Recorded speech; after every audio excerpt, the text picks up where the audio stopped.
Something a bit different now. We're going to talk to Sue about her experience of breast cancer and how she, her own personal way of responding to it.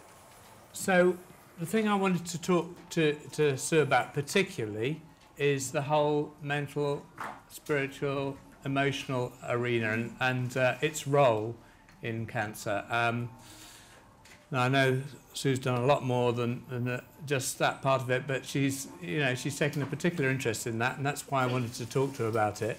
But maybe before we go into that, you could just give everybody an idea of the range of things that you've actually done about your breast cancer. Quickly diagnosed 2011 with breast cancer, and it was also in the lymph. And I chose not to do any of the conventional that was offered me, the usual double mastectomy, chemo, radiation, tamoxifen. And I chose to say no, and spent a year juicing, doing enemas, doing the infrared saunas, doing urine therapy, doing yoga, doing meditation. And then eventually I did chemotherapy, which was an interesting part of the journey, especially the emotional part of my journey was very interesting in conjunction with the chemotherapy. Maybe talk about that in a bit. Yeah.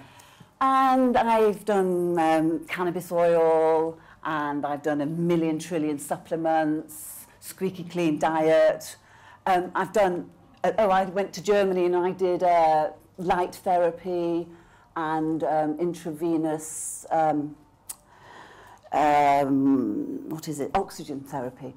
So, with Dr. Weber, yeah. So many, many different things that I did on my journey. All right, so that's a lot of people's story, of course. Cancer's not a sort of one-trick journey. There are a lot of things to be looked at, and there's a lot of resources out there. There's a lot of things you can do to help yourself. So obviously Sue's been very resourceful. She's found plenty of things. But anyway, so in the context of all those things, I just want to talk about this whole mental, spiritual, emotional arena. First of all, I mean, how important do you think it is, in amongst everything you've done, to where you've got to now? How big a part has it played?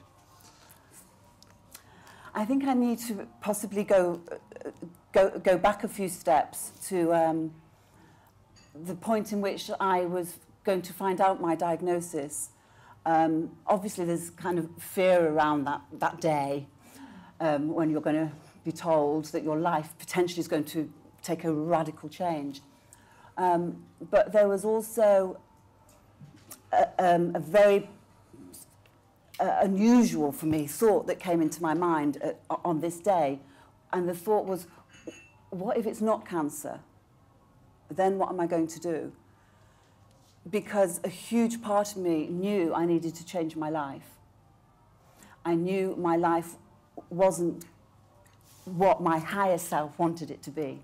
So there was a schism between how I was living my life and how my soul wanted me to be living my life. How I presented myself to the world and how I truly, deeply was in my own inner world. So I was kind of hit with this thought and thought, oh my goodness, that means I want it to be cancer. Why would anyone want cancer? And I recognized I needed a wake-up. I needed something big for this transformation to happen, because I wasn't able to do the transformation in my life that I wanted. It wasn't happening. I was stuck. I was really stuck. So I was stuck doing something I didn't want to do, basically. And my inner mantra was, I don't want to be doing this. I want to be doing something else. I spent an awful lot of time looking after other people, but hadn't really learned how to look after myself. So my whole life was about making sure everyone else was okay, but what about me? I'd kind of forgotten about me. I'd also had quite a strong victim role in my past to do with my family. And on the day I was told, I dropped that role. I no longer had chance. I had such a great opportunity now to be a victim. Ooh, poor me, I've got cancer. But no way could I knew I couldn't play that role anymore. That whole role within my whole family had to stop.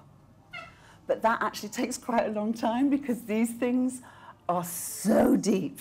They've been going on for such a long time. So I knew that if this was just a little cyst, it meant, well, I'd be going back to work and life won't change that much.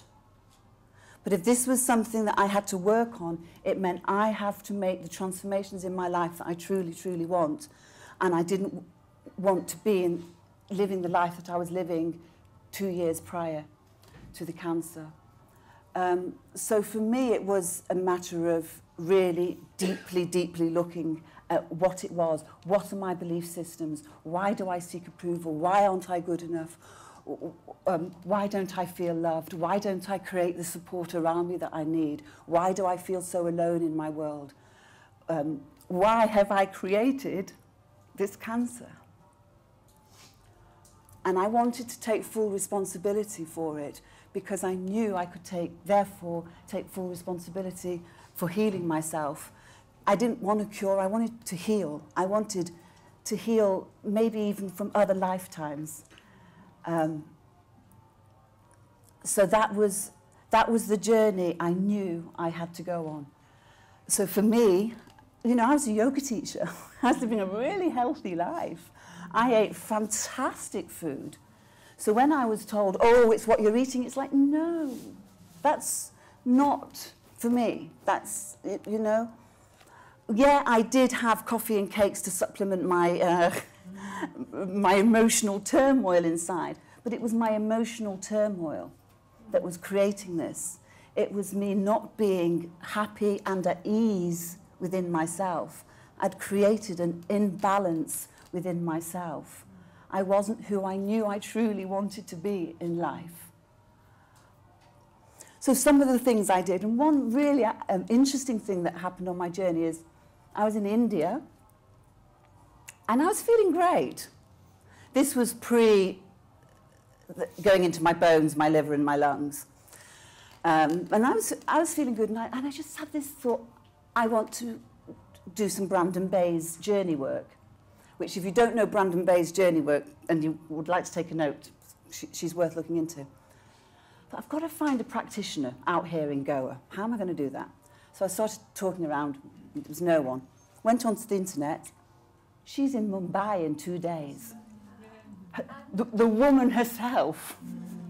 So I jumped on a plane and I went and did some very deep emotional work. I came back from India the day after she was in Heathrow. I stayed at Heathrow and went and did her course again. And I was really doing deep, deep work. And I went for some colonics. The first 2 colonics, totally normal. In between the second and the third colonic, I'd been and done another Brandon Bay's workshop where I had cried so much. I came out saying, that is it. I am through processing and working my relationship with my father. I cannot go, I cannot do it. I am wrung dry. I've worked it out. It's all okay. Forgiveness is there. I can't go there anymore. I've been doing it all my life, trying to work out this relationship. I went back for my third colonic, and I was lying on the couch in such pain. I had no idea what was going on, and I started like I was about to be sick, and I was about to faint, and she was getting a little bit worried, and she was going, something's coming, something's coming. Out came, sorry, I hope this doesn't offend anyone. This is the X-rated section. Yes. Years and years and years of candida. The woman said she's never seen anything like it. She said, that has been in your system for such a long time. You know, candida is about scattered emotions. And I truly believe that that deep work that I did emotionally released the candida from my system.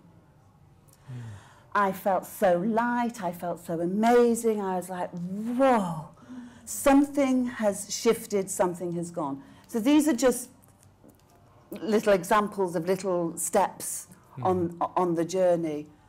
And I became really fascinated with Dr. Emoto and these pictures of water, that when water is treated with a certain vibration, it will have a certain effect. And I totally got it, that my inner mantras, my inner voice was creating around the water of each cell a particular vibration on my body. And that my lower fearful, of which I had a very frightening childhood, and I'd taken all those fears with me into my adult life. They were just a natural progression, which, however much yoga and meditation I was doing, I was unable to actually see the deep belief systems that were really charging my life. But I was beginning to recognize that we are vibrational beings, and that my vibration of fear, of worry, of anxiety, of feeling alone, of feeling unsupported, of not doing what I wanted to do, no longer creative. I wasn't singing, I wasn't playing my violin. I was just stuck behind a desk, being a businesswoman, being very busy and looking very important and like really going, oh, at the same time. Obviously, from Sue's point of view, this has been a very important part of the whole journey. And I think, you know, anybody who goes on a cancer journey and isn't prepared to look in this corner of their life is missing a massive trick, basically. So it is an incredible opportunity from that point of view to actually get your life on track in so many ways. We've got a couple of minutes left. I'd just like to throw it out to anybody. Anybody got a particular question they'd like to ask Sue? Or they can ask, yeah. This is just a very small Go on. one. I just wondered how the colonic therapist could see that it was candida. Oh, it's really, you know those snowstorms that you get? It looks like that, and she can tell by the colour of it how long it's been in your system as well. So it looks like yeast. Yes. Wow. Yeah, it was, yeah, it was remarkable, yeah. How much quantity? Tubes loads. Really? You couldn't believe it was all in my body. It's like, where's that been? You've obviously done loads and loads of different treatments. Do you think any of them were particularly helpful? I found, to be honest, cannabis oil. What, dry, applied, what? How do you You eat it in very, very small amounts. I mean, I use it for whilst I'm doing my yoga and doing my meditation. I also found homeopathy incredible. I would use homeopathy every morning. I was doing something called plussing, where you keep diluting, keep diluting, keep diluting. And I'd be doing my yoga practice. Literally, after I'd come out of hospital, with this bone cancer and all this business, I was in so much pain. I was like this. This was and I'd been a yoga teacher for years and years. And as the days and weeks and months went by, I would do this plussing, and every time, you'd have to do it once every 10 minutes or something for an hour and a half. And every time I'd sing a little song, and I'd kiss my body all over and tell my body how much I loved it, and then I'd drop into it. And I'd spend hours and hours doing this every morning. Big thanks to Sue. As you can see, she can speak for hours about this stuff. She's so passionate about it. But anyway, that's the big message there. The interaction between our mind, our psychology, our heart, and our physical health. There's, you know, you can't find the dividing line, basically. Okay, big thank you to Sue.